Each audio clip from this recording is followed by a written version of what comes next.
We're on. Thank And then you. Press that when you're done. Which one do I press? Just the red button when Okay, you're done. red is good. I can remember that. You all ready? Okay. I'm going to call this meeting to order, 6 o'clock. Please stand for the pledge.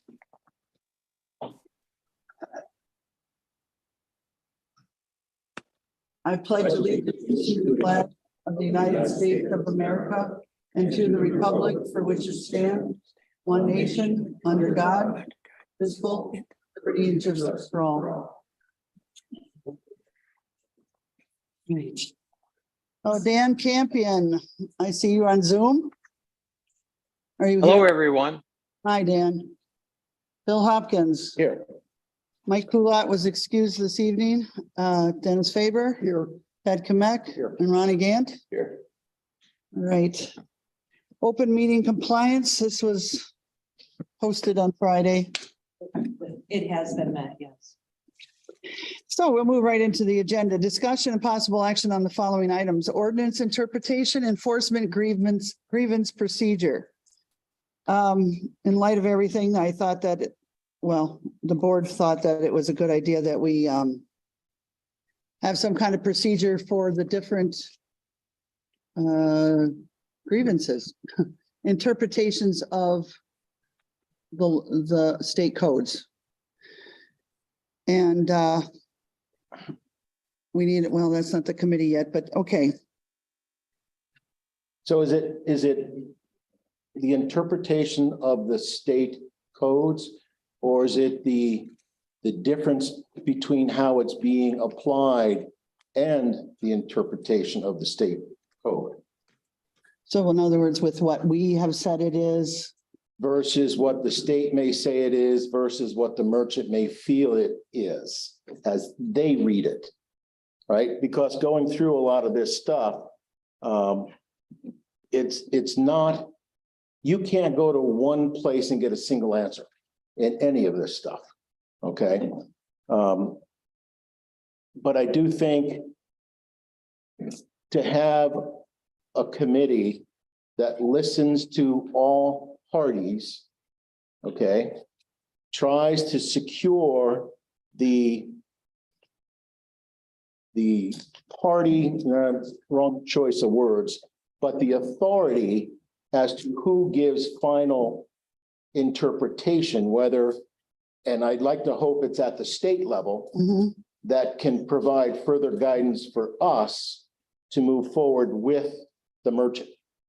And some cases, and quite frankly, the people I've spoken with, I think there is some overreach. I've talked to building inspectors, fire inspectors at City of Madison, Lake Geneva, City of Burlington. I've talked to inspectors out at the Department of Safety and Professional Services, and describing some of the scenarios to them. There appears to be some different interpretation as to how the state statutes were laid out and how they're being applied. and this, Not just applied, but how they're enforced as well. Well, and that's what I mean. If they're implying it's A, when in fact it shouldn't be, yes, the enforcement goes with that. And I agree with you. It is part of that interpretation is the enforcement thereof. so we need a procedure for, let's say, Bill has a restaurant. Yeah, Bill has a restaurant. The village inspected Bill's building, came up with his interpretations of the state codes. Bill doesn't feel it was the right interpretation. And we need for Bill to give us, The process flow. we need you to fill out a form of some sort, which the board needs to develop before. And that's what we need, a form of some sort where they can say this is my, I have discrepancies in the interpretation and I would like this reviewed. We go to a third party and. What I would suggest, Madam President, is that we flip on the agenda and go to 2 first, And then from 2, come back to 1 and put some timelines around when that committee would present to the board, preferably no later than Monday at our cow, a rough draft of that grievance procedure, so that after the full board can discuss it at the following Monday, which would be a total of 2 weeks, we could get the board to approve or ratify it. So what his suggestion is that we go to number 2, we form a committee. And you have to let me know what you think is the proper number. I know, Ron, you had expressed interest in it, and I know Bill has expressed interest. How many do you want? What can we can go to number 2. Let's start with that then. I know Ted talked about, two from the Fire Commission? fire commission. Actually, it was not to jump you, but Okay. I suggested 2 from the board, 1 from fire, 1 from planning and zoning, and then members of the public, business owners. What I want is a shortcut where there's a grievance where it can get to people that say it should go here, it should go there, it should go there. And to me, it'd be a committee including, those 3 boards, as well as members from the community, whether they're residents or business owners. So how many total are you proposing? So You're going to 2, get into though, just 4, sticking with his 6, makeup. 6. Ted, are we going to get into a conflict of interest though, if it turns out that one of the members of the committee happens also to be a merchant who feels that the interpretation is not necessarily correct? Yeah, that's one potential thing that could happen. So it'd be- I'm trying to give a voice to people.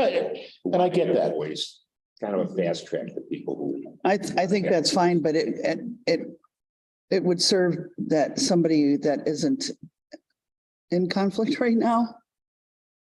No, I get that. I mean, there's potentials for conflicts, but I was thinking of nominations for people on that committee, even from the public.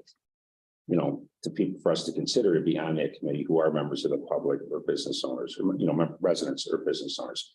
But also like residents, they have a say, so a resident who doesn't own a business to be on this committee. Okay, well, it would slow it down, but it would still be, it would be fine, because I was proposing, as Bill said, to form the committee, come up with a grievance procedure by our committee of the whole on next Monday. And then- then be added later on. We're just, I would just like to see more input from the community, whether they're business owners or residents, that's fine, that's fine. and have them be a part of this too. What do you think, Rich? I think that what I'm hearing is we might be talking about 2 different committees. I think there's what you have in.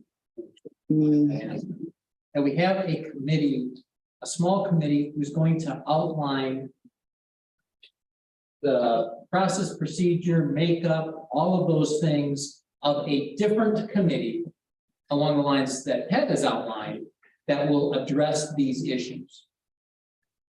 Okay? Yeah. So what the process would be, what the authority of that committee would be, what the number of committee members, who would be eligible, who would make the appointment, what kind of term they would have, what authority they would have. Those things have to be, I think, sorted out a little bit before you actually get to the point where we're going to name some people who are going to be on the grievance committee, whatever we're going to call it. Okay. Committee, review committee, whatever you want to call it.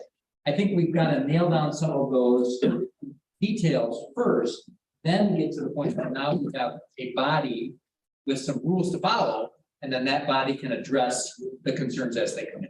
Does that make sense? Yeah, Yes. I'm sorry, cut you off. No, that's fine. That's just, but are we kicking the can down the road to try to satisfy the complaints and what's been going on in here? are we kicking the can? Are you saying we're postponing it? Are we dragging this out? Are we gonna get to the bottom of something? Here's my question. I wish it was done, so no. Okay. I wish it was done. I know everybody on this board wishes it was done.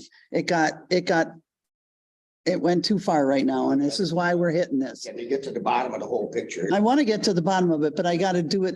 Okay, you can't, Bill can't come to me because he's not happy with the fire inspection and just come to me and say, which is what has been happening.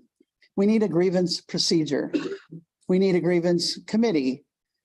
But the committee to oversee, like what Rich was saying, is it a committee to oversee what has been brought to the board? Right? That's what we're doing with a third party.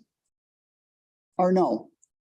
Well, I think when you refer to a third party, you're talking more like an arbitrator, is that? I'm talking about a fire inspector on a state fire inspector. So at a state level? Mhm.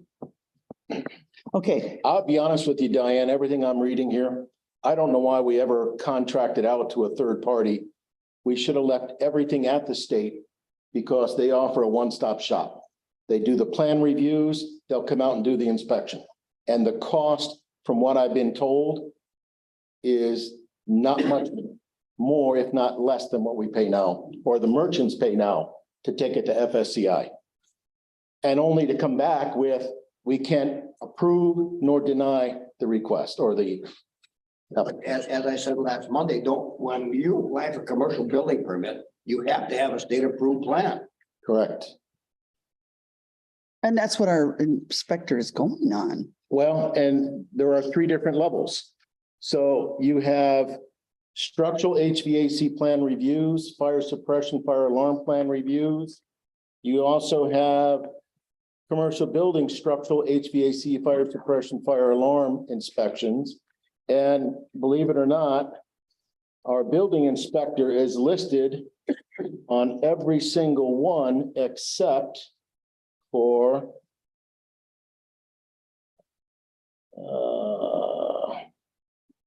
bear with me 1 second.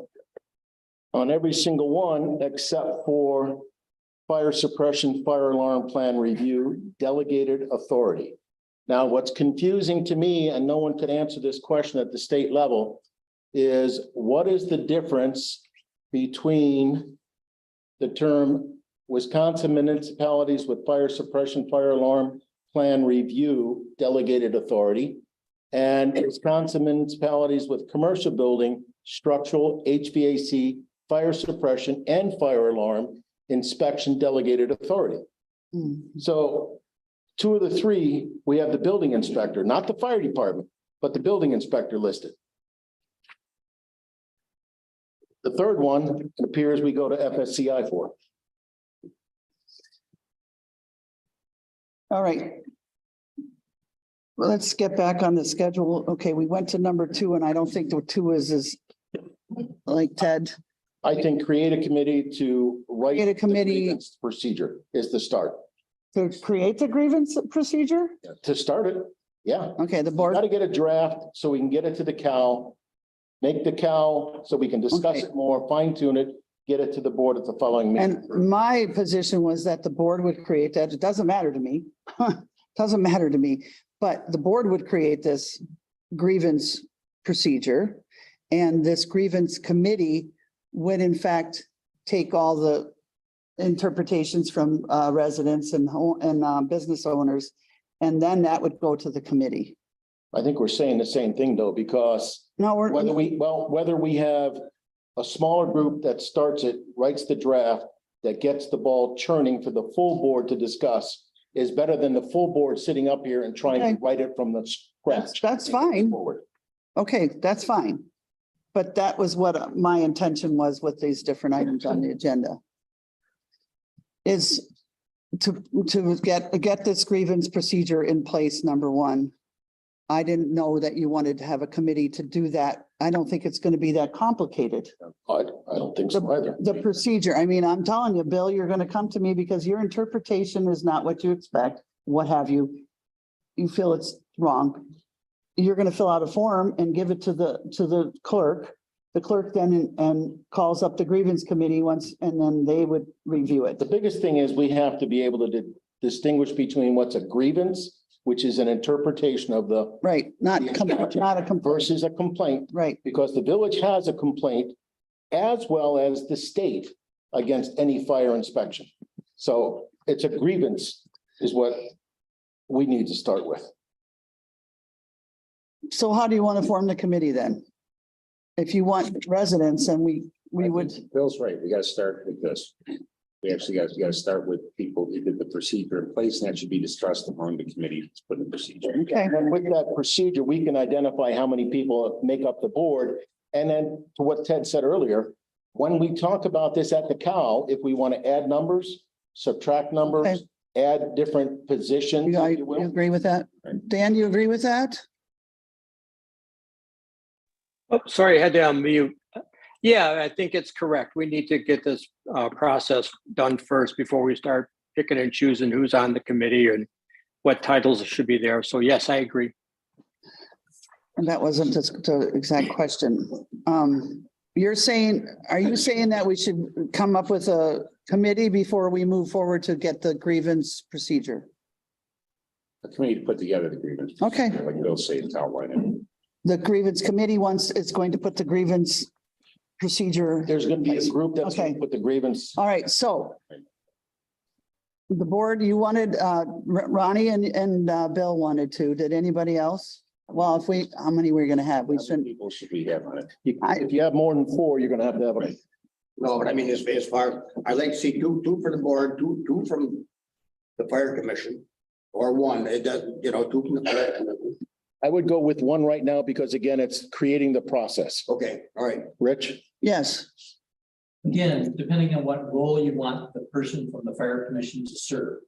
My recommendation is that on the ultimate group that makes decisions on concerns raised by citizens, you not have a member of the police or the fire commission there. commission. Okay. The reason for that is if there is a possible rule violation by a fire inspector that might come before the fire commission, Mm, then they will have basically yeah, become in a position where they're potentially biased on the decision they have to make.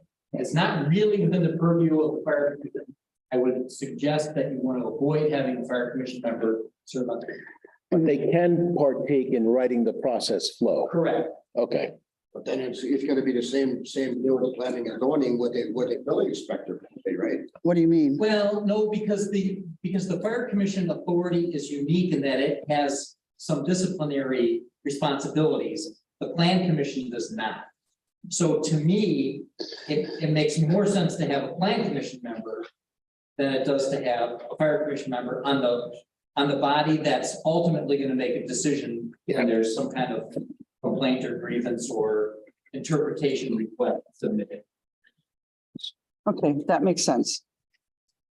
So what we can do is we can leave it, how do we I would go get two and that out one, there? one from the fire commission to draft the process. Once the process is drafted, it comes back before the board at the cow. We discuss it, we toss it, we turn it, finalize something so that come the board meeting, we can agree and pass it. But at that point, what I hear Rich saying is you don't want any member on the fire Right. commission on that final committee. Because I think Right. it's potentially problematic. Got it. Yep. Okay. Conflict there for sure. Good idea. So we're not gonna have this by we're not gonna be able to form a committee by next Monday. No one says you are going to form it. Okay, but I was trying to get this, Okay.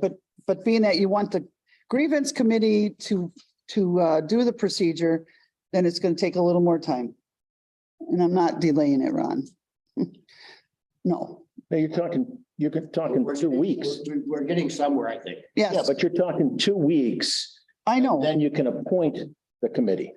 So anybody interested, we could put it on the website. And I know a lot of people here are interested. You could submit. What do we do? Submit, Nominations. just submit your name and Nominations. to the clerk, to Shannon, the clerk. For if you would like to be on the grievance committee, But who's gonna judge who's on it, who's not? the board will. Board committee. Like we did with the fire commission. We took a vote. We could put it on the committee of the whole next week as a formal thing, and then we could go into our committee of the whole too. Or can we get out to the rest of the public? I mean, there's 50 people here. Can we get out to the rest of the public who would like to be on that or explain what's going on? Well, we got Kenosha News and West of the Eye here tonight. Can friends call friends? And the people here are pretty, involved. as we know, and I think that it'll get out and we'll put it on the website. Yeah, I'm hearing a lot that people feel they don't have a voice, but here's a chance to have a voice. So I mean, I advise everyone who wants one, take advantage of it. Good? Look, my best. All right. So then that would kill number one too then. Well, you still gotta, so who's gonna start drafting this? You want Ronnie and I to start it? Yeah, that's fine. The procedure, the process flow. Get something moving here, yeah. No, I thought that was going to be the committee. No, They Diane. could- we they gotta gotta have something to look at. Diane, we're talking two different apples here. Okay, Okay. we're talking about, The people, the grievance committee is the ones that are going to take all the grievances. they're the ones at the end stage. Okay, gotcha. I know. And the other ones are to do this. Yep, Yeah, would you like to start that? yes. So you need a fire commissioner at this point. I think we should have one. John, would you be interested? I'd be happy to poll everybody. I'd be fine with doing it myself. I mean, just to get to the procedure, A procedure. just the procedure. There you go. Okay. Bill, Madam President, what ordinance, are you just talking about the fire ordinances, we're just having so much trouble with, or you could do with all the ordinance? Planning and zoning, I think that it could be all ordinances. Right now, obviously, the fire commission is on the hot you've box. got other stuff, you've got other problems going. Yes, yeah, I mean, So you should make this an all encompassing.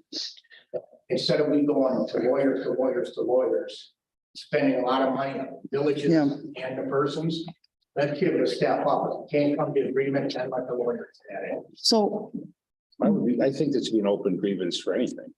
It wouldn't just be limited to fire inspector. for interpretations, Yeah. I mean, There's a lot of interpretation Yeah. going on. okay, a lot of the Somebody's problems had a grievance with one of our departments that has made a ruling and they filed a grievance.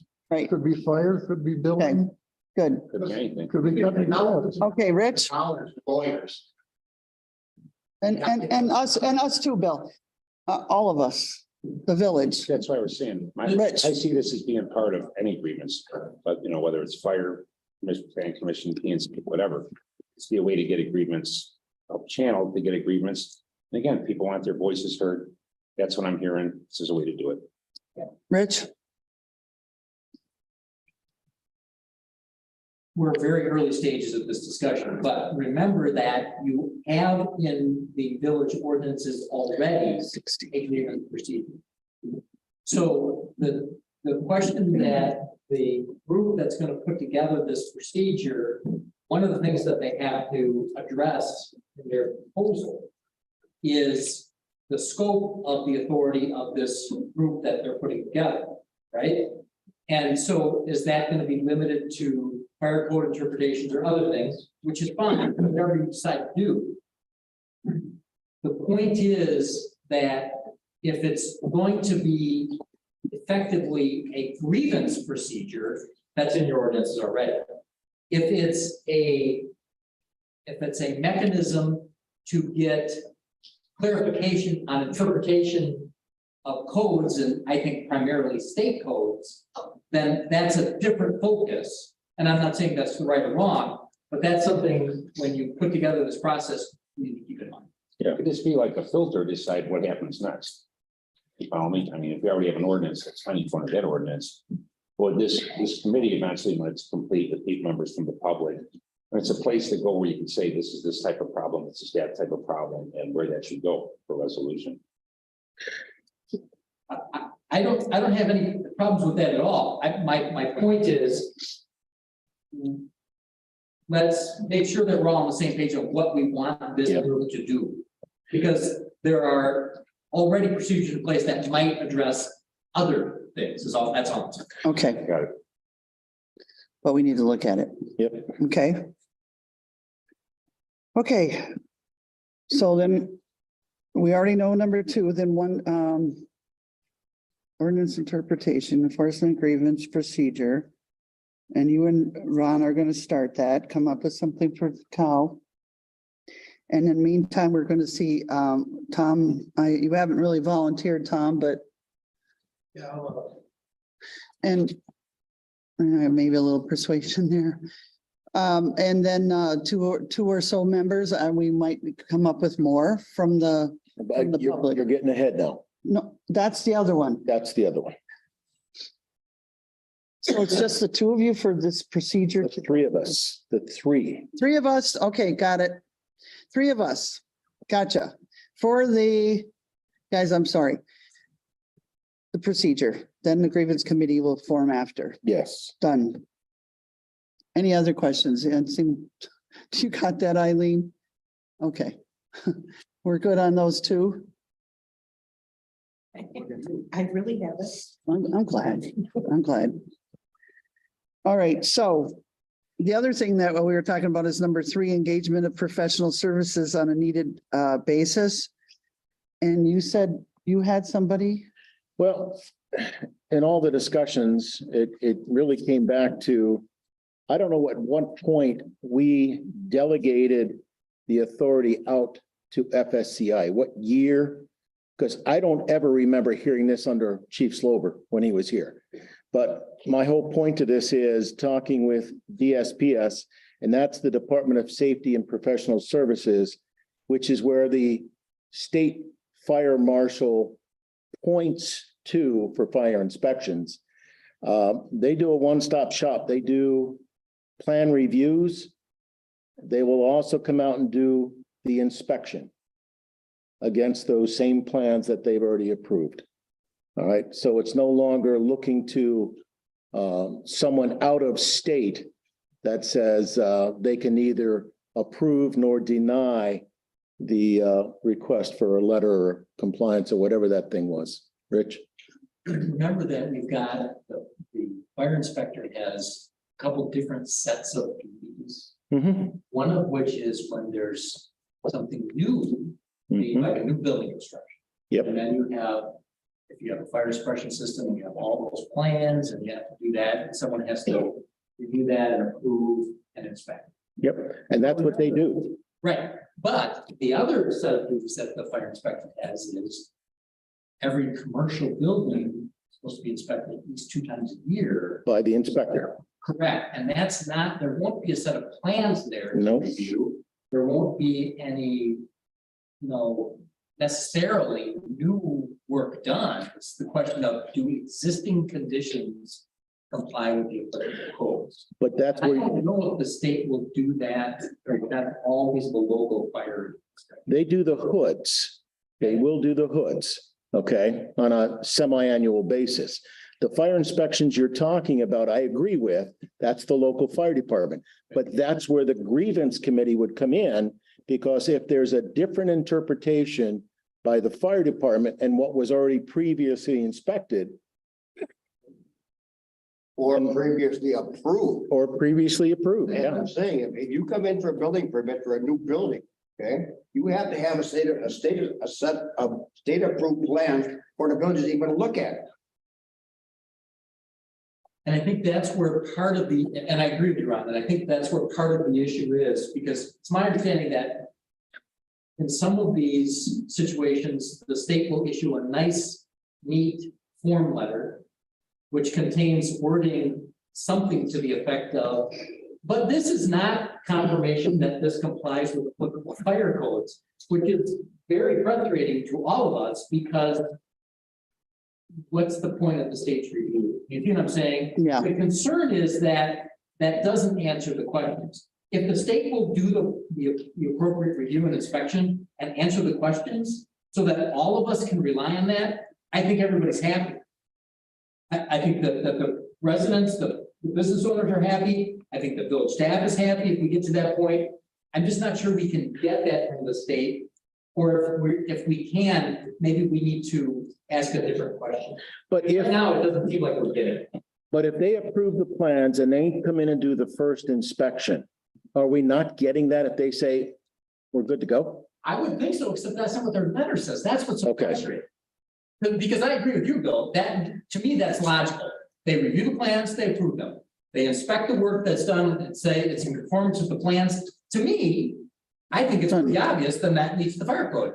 But it isn't what the letter always says. And that's why I'm a little bit concerned about that from a potential liability standpoint for the village, because I want to make sure that not only have the plans been reviewed and the work has been inspected, but now we have a piece of paper that we can turn to and say, and it was compliant. Yeah. Right? Because I don't want there to be a problem down the road and someone come back to the village and say, well, what the heck were you doing? This isn't compliant. And Rich, to that point, the one gentleman I spoke to from DSPS, Joe Nowicki, I was waiting for an email, hoping I would have something along those same lines, what you're saying, that when they do this, the plan and review and come out and inspect, it's a done deal. Yeah. But- So that's something we could rely on. Yeah, and I haven't gotten it back from him yet, so I apologize. So That'd be great. step into the second situation where, you know, it's a fire inspection, there's an issue there. I think that's where we're talking about a third party. It's kind of arbitrator type person. Well, let's talk about that. Okay, can talk about this third party. Okay. So I went to villages, cities where we had much older buildings. Lake Geneva, Burlington, and so forth. And the way we are handling things here are different than the way they're handling things there. And I'll give you a case in point, for example, and that would be the stage stop. Describing the age of the building, the hood that started a lot of this, the fact that it was stainless steel, engineered, lined. Their only comment to me was, is it cleaned twice a year? Is the suppression system checked twice a year? And I said, yes. And I was told nothing else should apply. I've been told recently that there's a new range that has 2 windows, one on either side. And they said that would not fall under any current code. It's grandfathered in. That's the DSPS. So I don't know if that answers your question, Ted. What if there are, because, you know, and I know discussing this, that interpretation was thrown around a lot at the last meeting. Yeah, Different interpretations of statutes, situations. So if there is a situation where there's 2 different experts or anyway that or to have different interpretations, is there value to having an independent third party look at it and say, this is my interpretation? I would say no at that point. That's what the discussion was last time we were here. Yeah. I think that's where I'm trying to go. And I should caveat real quickly, the only stipulation to that grandfather clause is a major renovation. And each of the municipalities have a different definition of that, although most of them said, I thought it was 50%. 50%. Yep, or greater. Then they have to bring it up to the That's current what it code. used to be, I know, 50%. Yeah, and I know we talked about NFPA 2012. Handicapped and all that others. Well, there's NFPA 2013, 2015, 2017, 2019, and it goes on and on and on from there. So Maybe that's something you guys can discuss in committee if there's a, and coming up with this procedure, you know, should that be part of it? Should it not be part of it? Maybe that's something you guys can determine. the grandfather clause, as I know it, is previous to the Wisconsin first creating any building codes, which would have been 1914. So anything prior to 1914 would fall under that grandfather clause, as the way DSPS told me. Well, since you're on the committee, it's me putting together this grievance thing, you know, find out your opinion on whether that, if there's a need for a third party, if it's valuable in any way, that'd be what I'd be interested in. Okay. Third party for Disputes. all of That's what them. we were talking about last Yeah. time we were here. So, you know, If there's even a need for it. Right, that's why you guys think. Yeah. right. Because I mean, right now, I mean, they're passing the buck on the consumer as far as sending us out to FSCI. Well, and it's not just that though, Ronnie, it's the fact that the letter was shown to us last week that even FSCI wouldn't make a decision one way or another, which to me is stupid. Why are you guys paying for that if they can't make a decision?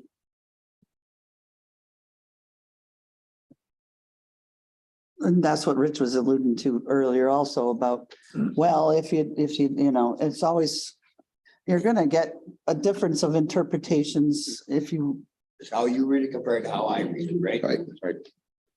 but I still think it'd be valuable. In Maybe some you guys can cases. Take a look at that, you know, if you're looking at a grievance procedure, if that should be part of it, the pros and cons of it, shouldn't it be part of it? I mean, if it's cut and dried in the grievance procedure, if it's cut and dried with that committee, I don't think we have an issue with it. It's just something to look at. If Yeah, no. you're coming up with this procedure, you know, should that be recommendations? Should it be part of it? Should it not be part of it? Mhm. That's all I'm looking for. And I think it should be, as Bill just mentioned, the phone calls that he made, it's a different opinion than what we're getting with regard to that hood. Okay. Anything else? Dan? No? I have something. You mentioned having this committee put together with residents. And you guys would choose the residents on the committee. No. Don't you think is that what was said? Yeah, that's what was I was said. thinking that the members of the committee could pick presidents. That's what I was thinking. You're talking about Ron and Bill? Like, once the committee, we got to figure out exactly how these guys. Yeah, how's the makeup of the committee gonna be? So what was your question? So if you have 6 people who want to volunteer for this, how are you going to choose the 2? I think that we would, I think it should be blind draw, not have you guys choose it. yeah, At the cow is when we get into that finer piece, if you will. The statement was made, you I guys. agreed. and normally that's what would happen if we're forming a committee, yes. So you guys would choose the resident. Well, we're obviously going to discuss it according to these two gentlemen. This is a new thing we're looking at. I would have said, yes, we would pick them. Which doesn't sound fair because you could pick people who possibly would be on your side. This is not gonna be our side, your side. All right. Point about this. Wow, okay. Exactly. It should be the whole point. It should be a blind draw. It's not Okay, about. Okay, but, okay, Are we gonna make sure people that are on this committee are competent, understanding? Because otherwise, I don't see how we would. and I, you know, I don't want to take input from the audience tonight. This is a special meeting. However, I will answer that. I know I don't know codes. Bill doesn't know codes. Ron might know some because he's in construction, but we're not up on the state codes. And neither would I expect anybody from this committee to be. It would have to be, it's just a grievance. It's a grievance when a constituent in our village has an issue with how they interpret their, you know, we haven't issued fines, but let's say the violations. And then we go from there. It's not anything that we would. This doesn't exist anywhere. I know, but this problem doesn't exist everywhere else also, but If I can answer that, all right. I may not know building codes, but I can find what they say. And I've got the people I can call because that call list, every time I hit one group, I get 1, 2, maybe 3 more phone calls. And I believe. And like today, it wasn't one municipality I went to. It wasn't one state agency I called. All right, and I'm getting all of it together. All of that together is where I think this grievance committee would weigh all of that information and make some sort of recommendation to the board. I'm sorry, but you know, you're laughing and I'm just got to say something. And I don't know where all this commotion has been coming from. Well, I do know where it's coming from, but I can't believe that people would think that we were anti-business. I'm just going to say that we thrive on businesses. Our tax revenue is big for businesses. We are not against that. We're not against shutting people down. We're not. If you were to give me your name, and I don't know who you are, if you were to give me, but if you were to give me your name, I wouldn't go, well, I don't think she would go for what I want. I want to clear this up just as much as every business owner that's having issues right now. And I know that the board feels the same way. We didn't know it was as bad as it is, and we are trying right now to take care of it. That's not true. We did not know how bad it was because 5 or 6 owners is what we were told. And now it seems to be a little bit overloaded. We're trying to take care of it. And anybody who thinks different, that's up to you, and I know that's what you're thinking, but I just wanted to say that it's not the truth. It's not the truth for anyone up here. We have no personal gain to shut down a business. We have no personal gain to hire somebody that would say you got an extension cord on the floor, and I remember seeing that. I mean, we don't condone that. I'm just saying that. Anything else? All right, a motion to adjourn. So moved. A motion was made by Mr. Hopkins Second. and seconded by Mr. Gant. All in favor? Aye. Aye. Motion carries.